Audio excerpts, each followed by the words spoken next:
There are nights when your body is completely exhausted, yet you simply cannot fall asleep. Instead of resting, your mind feels like a supercomputer that has just been powered on. You lie there in the dark, wide awake, caught in a quiet storm of thoughts. Most people would quickly label this as anxiety, a problem that needs to be fixed. But what if they are completely wrong? What if psychology tells a different story? What if this endless, exhausting stream of thoughts is not a flaw in your design, but rather a sign of a rare and profound depth of awareness? This brings us to the very first sign of a truly overactive mind. Number 1, you do not just remember past conversations, you entirely reconstruct them. Long after the words are spoken, you play them back in your head, scene by scene. You analyze every slight pause, every subtle shift in tone, every unspoken, hidden meaning, which naturally leads to the second sign. You constantly see the invisible threads. While most people casually accept things at face value and move on with their day, your brain is constantly scanning for patterns, making connections that others completely miss. It can feel like a heavy burden, but it is also a quiet, extraordinary power. But this extraordinary power comes with a very heavy side effect when you step outside. Sign number 3, you do not just observe a crowded room, you completely absorb it. The moment you walk into a social space, your brain acts like an emotional sponge. Invisible cables seem to connect you to the unspoken feelings of everyone around you. You instantly feel the quiet tension between strangers, or the hidden sadness behind a smile. Psychology refers to this as high sensory processing sensitivity. Your brain simply lacks normal filters. It forces you to process every tiny detail, every sound, and every shift in energy. This is exactly why casual social events can leave you feeling completely and physically drained. You are not antisocial, and you do not hate people. You are just intensely overstimulated. This constant processing leads to sign number 4, a crushing sense of decision fatigue. For an average mind, making a simple daily choice is a straight line from A to B. But for you, one simple choice immediately branches into dozens of potential scenarios and outcomes. Your mind insists on calculating the exact consequences of every single possibility before you act. It is a deeply exhausting mechanism, but it is also why your judgment is so accurate.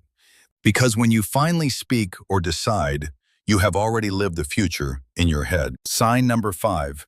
You are constantly playing an exhausting mental game of chess with the future. You instinctively prepare for the absolute worst-case scenario, mapping out every possible backup plan. People often tell you to just relax, but to your brain, relaxing feels dangerously irresponsible. Because to a highly active mind, unexpected surprises are not fun. They feel like direct threats. Psychology explains this through a concept called hypervigilance. Your mental radar is permanently switched on. But why does your brain waste so much energy looking for danger where there is none? To understand this, we have to look back. Overthinking is rarely just a random genetic trait. For many people, it began in childhood. It was a brilliant and necessary survival strategy. If you grew up in an unpredictable environment, you had to learn to read the room. You overanalyzed tone of voice, slight frowns, and heavy footsteps, just to keep yourself safe. Which perfectly explains sign number 6, your absolute inability to let go of small mistakes. You will agonize for days over a slightly awkward email or a poorly timed joke. Because deep down, a part of you still believes that a tiny mistake will cost you everything. Your overthinking was the heavy armor that protected you when you were small and vulnerable. It is not a weakness. It is just a heavy shield that you no longer need. This brings us to sign number 7, the infinite loop of extreme self-awareness. You do not just experience life. You constantly observe yourself experiencing it. Psychology calls this metacognition. It is the exhausting act of thinking about your own thinking. Carl Jung believed that a highly active mind is often trying to confront its own shadow.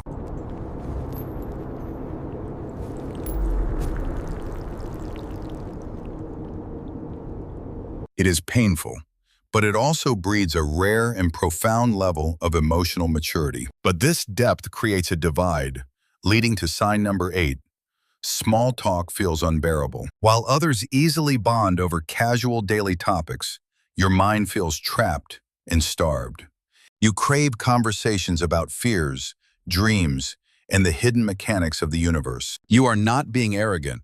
Your brain simply requires a heavier cognitive diet to feel engaged. But because most social interactions remain on the surface, you often feel profoundly isolated. You might even start believing that you are simply too complicated to be understood. But the truth is, you are not broken. You just speak a different language, a quiet language of depth and meaning that only a few will ever truly comprehend. And those few are exactly the ones you are meant to find. This leads us to sign number 9. Your mind operates almost entirely in the future. You possess a terrifyingly accurate predictive intuition about how situations and people will unfold. While others are enjoying the present moment, your radar is already scanning the distant horizon. You can see the storm gathering long before the first drop of rain even falls. But this creates a lonely dynamic. Psychology sometimes relates this to the Cassandra Complex. You see the red flags in a person or the fatal flaw in a plan, but when you try to warn others, they often call you negative or overly anxious.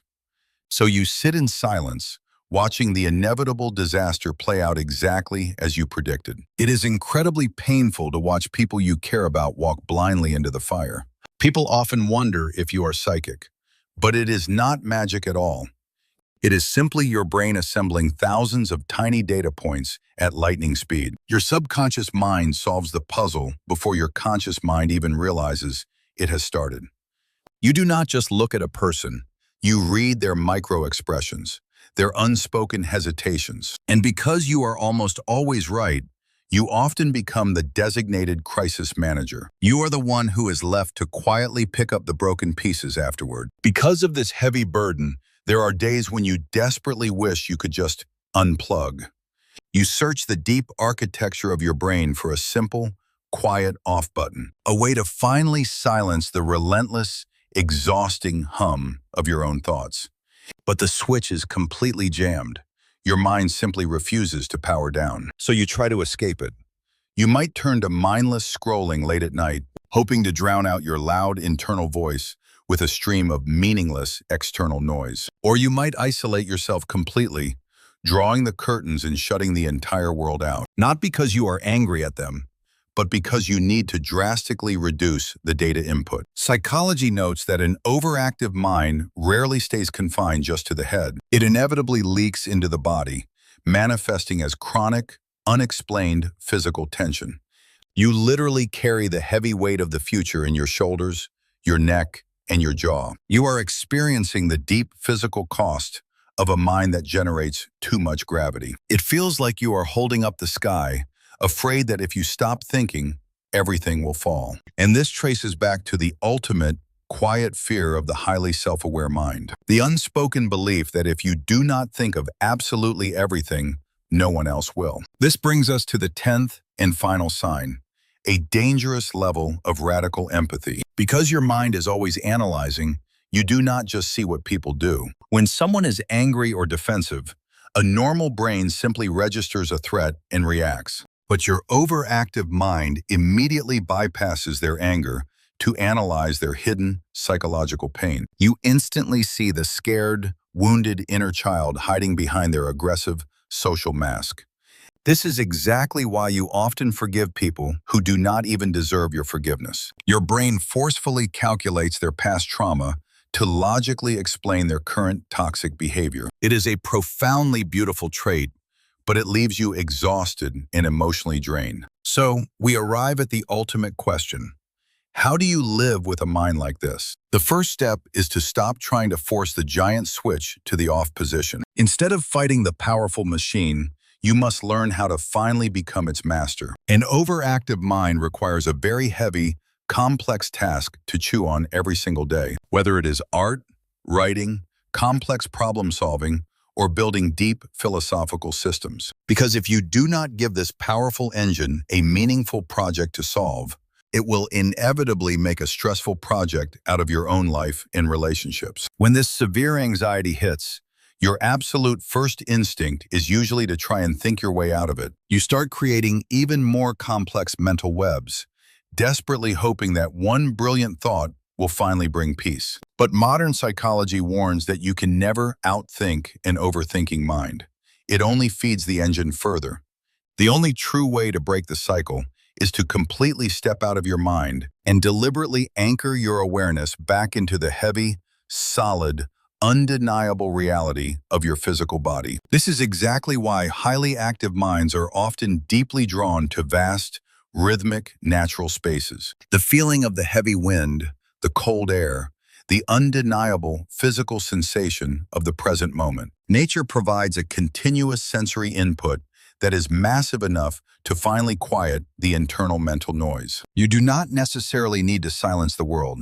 You just need a louder, calmer sound to focus on. By focusing intensely on physical sensations, you temporarily starve the overthinking engine of its primary fuel. This psychological practice is known as somatic grounding. It is not a permanent cure, but a vital reset. You can find this same beautiful reset in simple things too, like the precise ritual of making tea, or focusing entirely on the exact temperature of the water as it hits the warm ceramic cup. In these small, deliberately physical moments, your brilliant but exhausting mind finally gets permission to rest. Because true peace for you is never an empty mind, but a beautifully and safely anchored one. Once you learn how to physically anchor yourself, something truly remarkable happens to your mind. You begin to realize that your overactive brain is not a broken, chaotic machine. It is actually an incredibly rare, highly tuned, and beautiful instrument. And when you stop fighting it, this instrument gives you three profound gifts. First, you possess the capacity to experience beauty on a level that most people never will. While others see a simple object, you see the entire complex, interconnected universe within it. You feel music, art, and nature so deeply that it can literally bring you to quiet tears. Second, because you have spent your entire life navigating your own internal darkness, you become the ultimate, unwavering guide for others when they face their own shadows.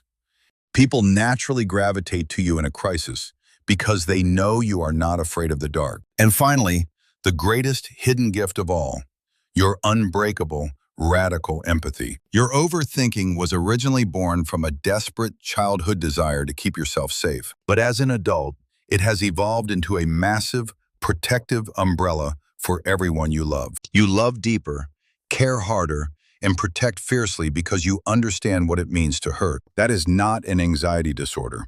That is a quiet, extraordinary superpower. So, the next time you find yourself wide awake at 2 a.m., tangled in a web of thoughts, do not be angry at your mind. Do not wish for it to be normal. Understand that you are operating a highly sensitive, incredibly powerful piece of emotional machinery. It naturally requires more energy, more rest, and far more grounding than the average brain. But in exchange, it allows you to experience the absolute depths of what it means to be human. You see the vivid colors that others miss. You hear the unspoken words in a quiet room. You are the ultimate safe harbor for the people you love when their world falls apart. So please, stop trying to fix yourself. Stop apologizing for feeling things so deeply. Give your beautiful mind a complex problem to solve or a deep truth to explore. And when the noise inevitably gets too loud, remember to anchor yourself back into the earth. Honor it, protect it, and finally, give yourself permission to simply let it rest. It is a profound, quiet, and truly extraordinary gift. This video is for reflection and reference only and does not replace professional psychological advice. If you are struggling, please reach out to someone you trust or a professional.